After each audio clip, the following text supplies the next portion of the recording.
make sure you take the right door on your way down. There's no telling where you might end up. Can you make it through to the night's end? I'll see you soon.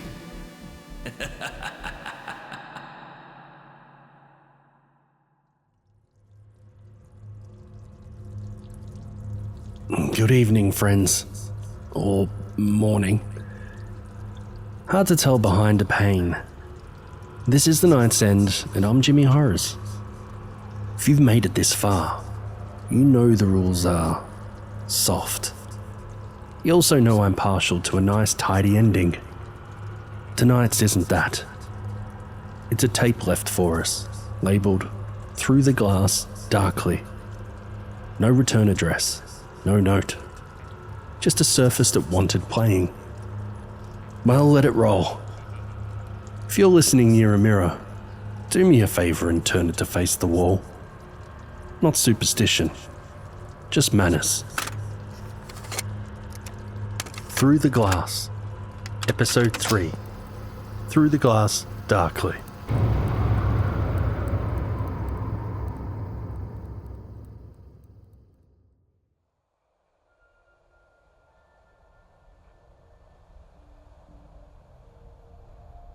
Eli woke on a street that had forgotten how to be morning. Light came from everywhere at once. Not a sky, but a glaze brushed over the world. It made the houses look varnished. It made the air taste like a coin. He pushed himself upright. The bitumen under his palm felt warm, as if it had been holding its breath. A faint scent of wax drifted through the stillness. Not church wax, not the kind that comforts, but the dry, chalky kind that seals envelopes over the mouths of secrets. He stood. His shadow stood half a step first. It slid back into him like a card returning to the deck. When he moved again, the same thing happened. The body followed the echo. A wind chime rang on a veranda 3 doors down. The note hung longer than it should, then repeated exactly, as if the house had practiced and wanted you to notice. He said Harper's name once. Soft, the way you say a prayer to see if it still fits your mouth. The sound went forward and back at the same time, and the backward version reached him first. He started walking. The suburb arranged itself politely around him. Fences he knew from childhood lined up in a row. The letterbox bore names he recognised at different ages, names from school rolls, parcel slips, hospital charts. Every window he passed held water instead of glass. Faces bloomed there briefly like lilies. His own at 8, at 15, at 20, and sank again without ripples. At the end of the cul-de-sac he found a house that had never belonged on this street. Weatherboard, paint too blue to be real. He knew it anyway. His mother had pointed it out once in an old photo. A summer where the hose water smelt like rust and mango skins. He'd never been there. He had always been there. He went on. The world wore its history like a stage set wears dust. Evenly, insistently. The dog barked 2 streets over. The same bark came back, copied down a long corridor of air. A bird squawked. A squawk arrived twice. Somewhere close, the sprinkler ticked. Somewhere closer, the same sprinkler ticked again. Exactly the same number of clicks. Harper! He called. The answer came as footfall. Not hers. His. A step somewhere he hadn't yet taken. He turned too quickly, and the street swam. A fat, slow wave rolling through the houses as if they were printed on a skin being shaken out. She stood behind him, 20 paces away. Harper, and not. The braid on the wrong shoulder, his jacket and hers at once. A mouth that remembered smiling and did it too well. You found it. Her voice arrived a fraction before her lips moved. It sounded like his memory of her voice, brushed clean. Found what? The quiet. She looked around, pleased. It's nicer when it stops moving. He took a step towards her. The road returned him to the same distance. He tried again. He didn't get closer. the world provided the shape of walking without the function. Where's Harper? She blinked slow. The eyelids didn't make noise, but he could hear them anyway. You keep using her like a ladder. Don't. She doesn't need climbing. Where is she? Flat. Don't flinch. It's not an insult. It's rest. She held up her hand and pressed it to the air. The space between them bowed. Not glass, not cloth. A surface the world keeps for when it wants to be a picture. You pressed it too, remember? In the car door, in the puddle. It pressed back. That's consent here. I didn't consent to this! You wore a face that wasn't yours. You offered a shape. Everything on this side is hungry for a shape. She smiled, and for a tiny moment the corner of her mouth cracked, a hairline fracture in wax. You were kind. He swallowed, the air stuck in his throat like paper. Why build it for me? From us? Because you're ordinary. She said, almost fond. Ordinary is what holds. My world needs weights. The heavy daily things, teaspoons, routines, names on bins. We keep the day from flying away. It sounded reasonable. It sounded indecent. He looked up. The sky wasn't sky. It was a ceiling of panes. An endless mosaic of surfaces reflected this same street from angles he could not inhabit. In each, heads leaned close, curious. Mouths a little open in the way mouths go when listening hard. He recognized strangers. He recognized himself in their focus. People who loved stories enough to keep still. The panes shifted. For a moment they all showed candles instead of faces. A million small flames bending the same way. Then the faces returned, as if the world had coughed and corrected itself. Harper followed his gaze. They are the eyes. We're the film. Come with me, he said, because the sentence was the last one he knew how to make. I already did. She said gently. That's how you got here. She stepped toward him and did not arrive. She faded the way fog does when the sun remembers its job. Her face remained a second longer than she did, as if the world wanted to keep the outline for later. The outline sighed and vanished. Eli stood alone on a street that had been peeled and laid flat. He walked. He didn't choose the direction. The ground did. Houses thinned. The smell of wax grew stronger. Under the scent he caught something else. Damp soil and old cloth. He thought of a chest of drawers in his grandmother's spare room, full of ribbons and photographs and church bulletins with names on the back. The bitumen ended. Ahead stretched a field, not of grass, of mirrors. Rectangles and ovals and odd shapes half buried in earth, edges dulled by dirt and time.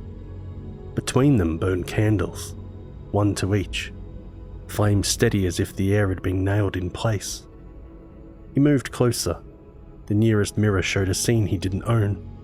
A kitchen tiled in green, kettle steaming, a woman's hand resting on a bench top. The hand wore a gold ring that had thinned with years. When the kettle tapped, a tiny sound inside the glass. He felt it in his ribs. He reached out and pressed his fingers to the glass. The surface welcomed him, swelling slightly to meet his skin. The candle beside it leaned his way. The wick hissed his name in a voice he hadn't heard since he was 13. He pulled back. The mirror held the shape of his fingers a heartbeat longer than it should, then smoothed itself out without comment. He walked deeper. The field widened. The candles multiplied until the world looked like a night sky laid at his feet. The mirrors faced up, not out, as if the place preferred to reflect heavens rather than neighbours. He stopped when he realized he could hear breathing. Not his. Not nearby. 100 careful breaths in rhythm. The sound you hear in a ward between midnight and 4. Each breath came from a different mirror. Each belonged to a different room. He went still and listened. He heard a child turning over in bed. He heard a radio on low in a kitchen where no one cooked anymore. He heard a man say love to the empty air because the habit wouldn't let him stop. He stood in the middle of it all and felt something inside his chest give. Not break. Not yet. But loosen. The feeling you get when a weight you've carried so long you forgot about it shifts and you realize you were bent. On the far side of the field, a doorway waited, freestanding, framed in mirrors that faced one another. A corridor of reflecting faces led inward, a tunnel where the light got thinner with every step. It looked like a throat teaching itself to swallow. He didn't call Harper again. He didn't call anyone. He set his hand on the nearest frame, and it warmed under his palm like a forehead. The candle at his feet leaned once, as if nodding. He stepped towards the doorway. The air thickened, resisting him with gentle pressure, as if the place wanted to make sure he meant it. He did. The mirrors on either side gathered his shape and fed it ahead of him. For a second he saw himself already further in, thinner, less vertical, more surface. He kept moving until the world learned him as an image and the image agreed to keep him. He crossed the threshold. The doorway closed behind him without touching. No hinge, no sound, just the hush of a throat sealing after a swallowed word. Eli blinked. The light here was wrong again. Not bright, not dark. A pressure that made everything equal. The floor was dirt, soft and cold. Mirrors sprouted from it like weeds. Each mirror bore a candle balanced in front of it, the flames so still they looked printed on air. He realized what the hum was. Thousands of tiny breaths, in time. He moved between them carefully. Each mirror showed something different. Rooms he'd never stood in, faces caught between laughter and thought. He bent to one shaped like a teardrop. Inside, a girl sat on a swing. The swing moved, but the girl didn't. When the chains creaked, the sound came from the world around him, not the glass. He reached out. His reflection came to meet him. Faint, paper thin. They didn't touch. He didn't have a reflection anymore. He had a witness. Somewhere, far across the field, a candle went out. No smoke, just absence. He waited for another. It came a moment later, then another, like a slow, polite applause fading away. Harper? Only the dirt answered, shifting as though it recognized the name. He kept walking. The mirrors grew taller until they were as high as he was. Some tilted toward him, some angled down, offering ceilings full of ghosts. The candles multiplied faster than his steps could count. Soon, he walked through light so crowded it felt heavy. At the center of the garden stood a woman. Same grey curls, same steady hands. The old woman from the porch. She was dusted with ash. Her eyes glowed faintly, twin reflections of the candle's sea. You again. Me always. You sometimes. What is this place? She touched the air beside her.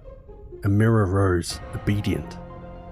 In it, a hallway appeared, the wallpaper peeling. His mother's voice called for him down it, sharp, kind, tired. The sound hit him square in the chest. He'd forgotten the exact tone of that voice. The mirror had not. This is what the living leave behind. The woman said. The surface of things. They cast it off and go on lighter. We collect it here. We? The reflections. The caretakers. The ones you made every time you looked and thought it was you. He stared. Then why the masks? Because the world likes a ritual. Because you like to see what's inside without committing to a grave. Because curiosity is hunger, wearing manners. He took a breath that scraped. I want out. She smiled, small and pitying. Everyone does. The trick is remembering which side you started on. Eli clenched his fists. You mean? You crossed long before tonight. You simply needed a reason to notice. Eli clenched his fists. You're lying! No, dear. I'm reflecting. He shouted then, wordless, and swept his arm through a mirror. It shattered like ice, pieces falling into the soil. Each shard caught a different age of him, crying at 10, laughing at 20, standing blank at 25. The images lingered in midair before sinking into the dirt, where they vanished. Fresh mirrors grew, smooth and unbroken. He struck another. It multiplied again. Soon the garden rippled, 1,000 Elis turning in unison, each slightly delayed. The noise they made was softer than wind, louder than thought. You can't break memory. It only learns new shapes. He stopped, shaking. Then what do you want from me? Nothing. We have you. What more could a mirror want? The candles brightened, each flame a small mouth whispering through wax. Words formed under the chorus, phrases from other lives, other streets. He heard Taz laughing, Harper singing to herself in a shop doorway. The old woman saying treat, of course. Voices layered until they became wind. Covered his ears, but it was inside him now, the same pitch as his pulse. He looked down. His shadow was gone. The ground had taken it. The woman knelt, pressing her palm into the soil. When light forgets you, darkness gives you back. The mirrors tilted toward him, every one. Their light merged, blinding and cold. Through the glare he saw a path forming, 2 rows of mirrors facing each other, a corridor of faces. At the end stood an open frame glowing white. Beyond it, movement, something alive inside the brightness. Walk. He hesitated. You were always going to. She added gently. We all walk toward the last thing that remembers us. He looked once more at the candles. Most had guttered. Those that burned now burned blue. He stepped forward. The mirrors along the path straightened, aligning perfectly. For a moment he saw himself endlessly reflected. A narrowing tunnel of him stretching into forever, and in the center one version already turning back to watch. Stay flat. That version mouthed. He didn't understand. He kept walking. The old woman's voice followed him, almost kind. Every story needs its echo. Be generous. Light folded around him. The garden, the mirrors, the woman, the world, all folded too. Everything became a single shining surface waiting for something to look at. Light collapsed behind him. When Eli opened his eyes, there was no horizon, only a plane of glass stretching endlessly lit from within. Every step he took sounded like breath caught between teeth. The mirrors were gone. Now there was only one. He walked across it, feeling the faint flecks under his feet, as though the world were a drum skin tuned too tight. Beneath him, shadows drifted, thin outlines of other selves walking in opposite directions. They passed through him without notice, their faces empty of fear, of need, of anything. He realized slowly that each shape was moving a fraction faster than he was. They weren't passing him. They were finishing first. Ahead, the glass tilted up and became a wall. It rose forever. In it, his reflection, distant, patient, the version that had kept pace since the first night. Is this it? He asked. His voice came back perfect. Is this it? It said, but kinder, like a friend finishing his sentence. He reached out. The reflection mirrored the gesture precisely. Not ahead, not behind. The delay at last erased. Their fingertips met on opposite sides of the surface. Heat spread through the contact. He felt skin soften, texture thinning. The reflection's face shifted, no longer identical. Smoother, almost translucent, as if made from the idea of him rather than the body. He wanted to step back, but there was no backward. There was only forward until you became still. What happens now? The reflection smiled with both mouths.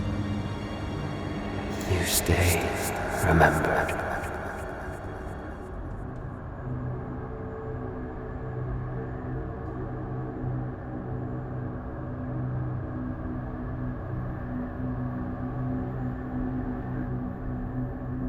The wall rippled outward. For a moment, Eli saw the entire mirror world at once. Every face, every candle, every house refracted into perfect symmetry. Then each image folded flat, compressing into a single pane. Houses became photographs, streets became etchings, the sky became varnish. The hum lowered until it sounded like blood moving through veins. He thought of Harper, her laugh on the night, her saying, It's easier if you don't resist. He saw her then, in the reflection, smiling faintly, eyes wide and calm, and he understood she hadn't been taken. She had simply stopped struggling. The warmth reached his chest. It didn't burn. It emptied, like breath exhaling forever. His reflection leaned forward, pressing its forehead against the pane. He did the same. The surface yielded. Their foreheads met. The world became white.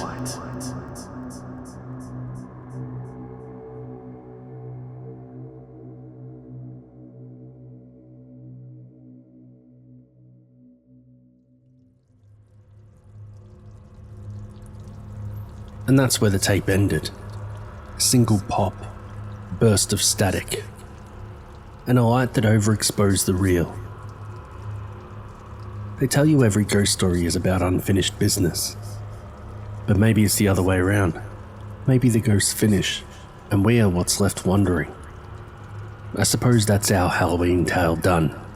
3 nights, 3 masks, 3 faces flattened against the same pane. Funny thing though, the engineers say the recording picked up a reflection in the booth last night. Looked a bit like me, only smiling better. Anyway, until next time, stay horrific, everyone.